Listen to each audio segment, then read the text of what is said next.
Bien, volvemos aquí a su servicio para hablar hoy acerca de la rehabilitación oral. En alguna época de la vida, muchos de ustedes, incluso en el caso propio, hemos necesitado de visitar al odontólogo, específicamente para el caso de la pérdida de un diente.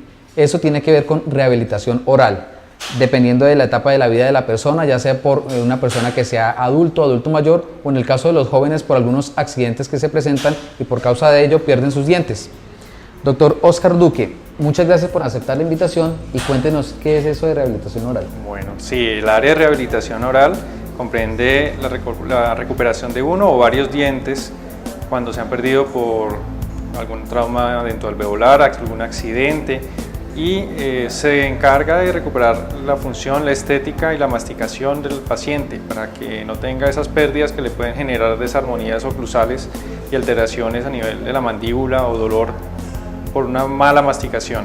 Normalmente un diente se pierde o por la edad de la persona o del paciente, ¿cierto? 50, 60 años para arriba, o en el caso de los adultos o jóvenes que por una caída, ya sea por un accidente, pierden un diente. ¿Cuáles son esas causas que realmente generan la pérdida de un diente en el caso de un adulto mayor, por ejemplo? Bueno, las principales causas de pérdida de dientes son, primero, los accidentes.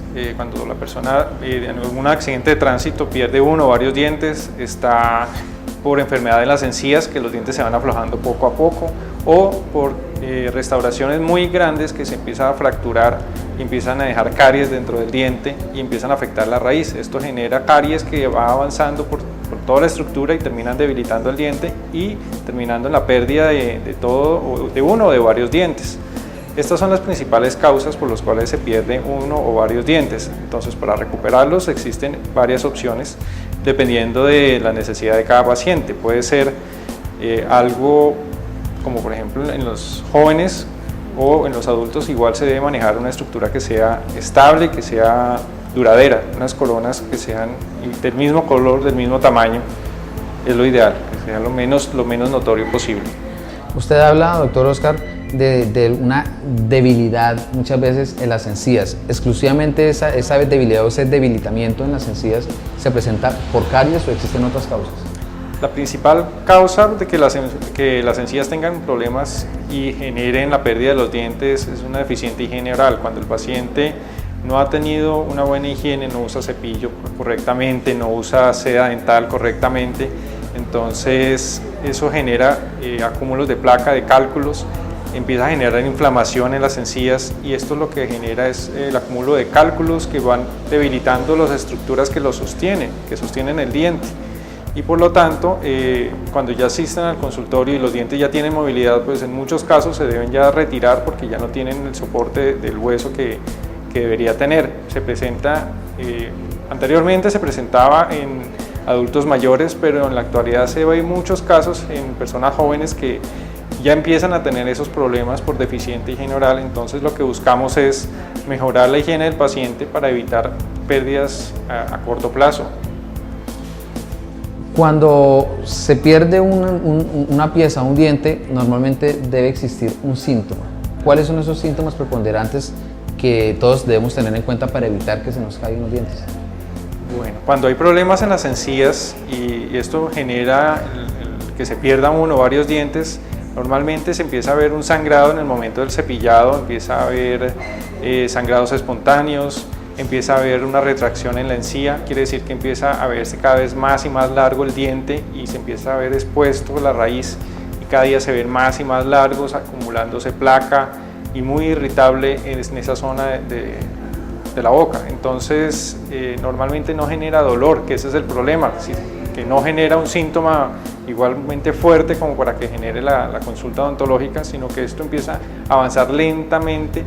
Cuando ya se da cuenta y la persona se acerca a un consultorio odontológico, muchas veces ya no hay una forma de mantener el diente en boca. Entonces, en el momento que veamos que hay un sangrado espontáneo o al cepillarse o al usar la seda dental se genera mucho sangrado en las encías, se debe acudir al consultorio odontológico. Tenemos una inquietud muchas veces con la parte de la sensibilidad. Entonces, nos chupamos un helado o por el contrario, cuando son alimentos muy calientes, mordemos el alimento que se encuentra en ese grado y sentimos esa sensibilidad, ese dolor en la encía. ¿Eso también puede ser un síntoma para ello? Sí, generalmente cuando hay síntomas al consumir alguna bebida caliente, una bebida fría, es porque hay algún deterioro dentro del diente. Generalmente es el diente que ha tenido caries o el diente que tiene una restauración muy grande o no se encuentra adaptada al diente y lo que genera es una filtración, y cada vez que se consume algún alimento muy frío o muy cálido, entonces genera ese tipo de sensibilidad. En esos casos se debe acudir lo más pronto posible al consultorio más cercano para poder que el odontólogo lo revise y corrija el problema que está presentando. En algunos casos no son las restauraciones las que generan esa sensibilidad, sino que la encía se empieza a correr y empieza a generar esa sensibilidad porque es la raíz la que ya está expuesta y empieza a proyectar ese tipo de síntomas, destemplamiento al cepillarse, destemplamiento al comer algo muy frío o una bebida muy fuerte, muy fría, muy caliente, entonces genera ese tipo de sensibilidad. En los comerciales, en la publicidad, vemos esos orificios en la encía y vemos esas animaciones como con elementos que parecen ser tornillos o algo similar. ¿Qué tan doloroso resulta ser un tratamiento de rehabilitación oral? Los procedimientos de rehabilitación con implantes o procedimientos de rehabilitación con prótesis fija no son dolorosos. Generalmente se aplica anestesia local y el paciente, una vez llega a su casa, no va a tener unos síntomas o una reacción muy fuerte. La verdad es que si comparamos la molestia que pueda sentir durante la consulta va a ser muy pequeña, muy poca, y la mejoría que le puede generar en su salud oral, en su estética, en su masticación, va a ser muchísima. Entonces no son tratamientos muy fuertes que generen mucho dolor, al contrario. Es muy leve y los síntomas generalmente se controlan adecuadamente durante la consulta. Ya la persona que quiere un implante permanente, un implante fijo, empieza el tratamiento. ¿Cuánto tiempo dura ese tratamiento? Obviamente dependiendo del número de piezas. Sí. Si vamos a realizar un tratamiento de prótesis fija y vamos a apoyarnos sobre los dientes que están al lado y lado de la pieza dental que se perdió, el tiempo promedio es de 2 semanas, donde se desgastan los dientes, se fabrican las coronas provisionales para cubrir esos dientes que se han desgastado y empezar la fabricación de los dientes definitivos. En un lapso de 15 días se puede fabricar una prótesis fija y recupera la función masticatoria en ese espacio de tiempo. El control, la persona termina el tratamiento con usted, ¿a los cuántos días, semanas o meses debe venir a control? Sí, una vez se ha realizado el tratamiento y está instalado en la boca del paciente, el paciente debe acercarse en el transcurso de la semana siguiente a haber sido entregado el tratamiento y programar citas periódicas cada 4 meses donde se revisa que todo esté en orden, que no tenga ningún tipo de molestia, que su masticación esté en buen estado, que no tenga una deficiente higiene oral, sino que mantenga los controles básicos de cepillado y seda dental. Hay ocasiones donde el cuerpo humano recibe algún tipo de elemento extraño y el mismo cuerpo rechaza ese elemento extraño. En este caso, ¿es posible que eso se presente, que el maxilar rechace el implante? No, en el caso de las prótesis fijas, normalmente lo que se hace es reponer el diente que anteriormente se ha perdido, entonces el cuerpo no va a generar un rechazo. Actualmente es muy poco probable que eso se genere porque cada día se están manejando materiales más compatibles con los tejidos del cuerpo, como la encía, el ligamento periodontal, el hueso. Entonces la posibilidad que exista un rechazo es muy poca, pero sí debemos tener en cuenta que aunque se fabrique lo más parecido a los dientes naturales, es algo artificial que debe cuidarse con buena higiene, buen cepillado. Si la persona tiene unas pautas básicas de higiene, no va a tener problema de que se zafe o que se caiga una prótesis fija.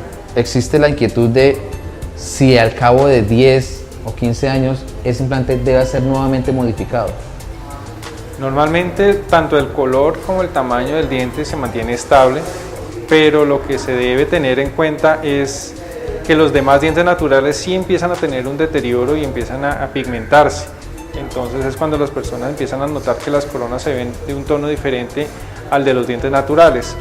En esos casos, yo creo que en un periodo de 15 años ya la persona debe pensar en reponer esos dientes o reemplazarlos para poder que mantengan el color que están tomando los dientes y, como le digo, mantener un control periódico para que los dientes naturales no sufran de pigmentaciones ni de cambios de color. recomendaciones para todos los televidentes, sean jóvenes o sean adultos, frente a la rehabilitación oral? Deben acercarse a un consultorio odontológico que esté debidamente habilitado por la Secretaría de Salud para poder buscar ese tipo de tratamientos y que la persona realice una capacitación en la cual estén seguros que el tratamiento que realice sea acorde a las necesidades que estén buscando y que suplan con el confort, la estética y la función masticatoria que el paciente necesita. Doctor Oscar, muchas gracias. Muy amables, muy amables. Bien, amigos televidentes, pues de esta manera hemos dado final término al tema del día de hoy, la rehabilitación oral. Recuerden que se pueden poner en contacto también a través de las redes sociales. El correo electrónico es asuservicioibagué@hotmail.com. Nos pueden buscar y agregar en Facebook. Semanalmente recibimos invitaciones de muchísimas partes del mundo, de aquí mismo de América. Hemos recibido invitaciones de Europa que también nos ven a través de las diferentes redes sociales. En Facebook nos pueden buscar como A Su Servicio Ibagué, o si llegó tarde la emisión de este espacio, puede buscarnos en YouTube. Ahí digitan Jader Barrera y podrán ver el contenido completo de este programa. Dentro de 8 días ustedes no olviden que nuevamente tienen una cita con nosotros para continuar conociendo y aprendiendo más acerca de temas de interés. Recuerden que aquí nosotros siempre estamos a su servicio.